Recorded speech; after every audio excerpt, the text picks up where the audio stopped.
Tinutugikan sa Santos na Ebanghelyo sumalat ni San Juan. Ibayaan ikaw, Panginoon.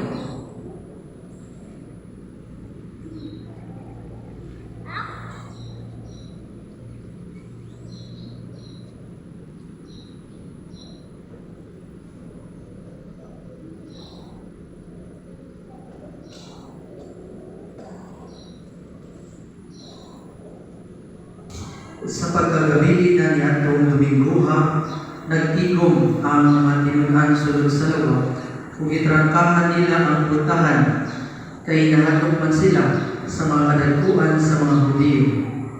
Kuni ang itunghang si Jesus sa ilang taliwala nila, kung lingon, maiunta ang kalinaw. Kuman siya makasulti ni Ini, iyang ipakita kanila ang iyang mga kamot, huwag ang iyang kilig. Nalipay at ayaw ang mga tinunan sa ilang pagkakita sa Ginoo. Unya si Jesus lingon kanila pag-usap, may nyumunta ang kalinaw. Ingon nga gipadala ako sa Amahan, ako usap nagpadala kaninyo. Gisulti niya kini, o unya gihoy pa niya sila, o giingnan dawatan ninyo ang Espiritu Santo.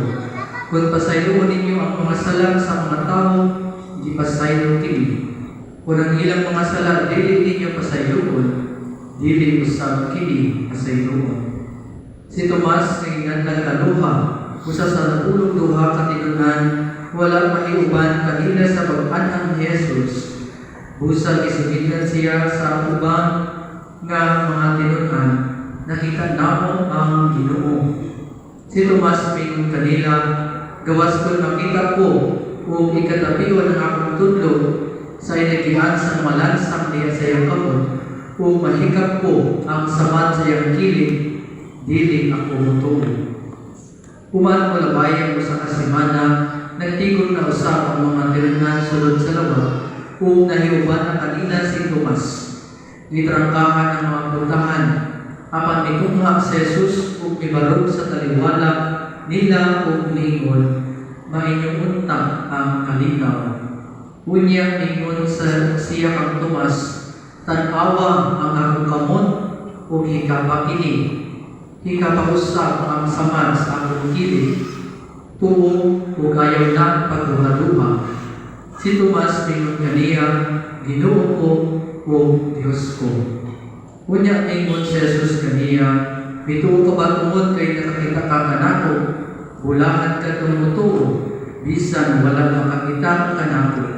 Kung dagang pang mga milagro ang gibuhat ni Jesus, sinaksihan sa iyong mga tinunan nga wala ay sulat nining basahona.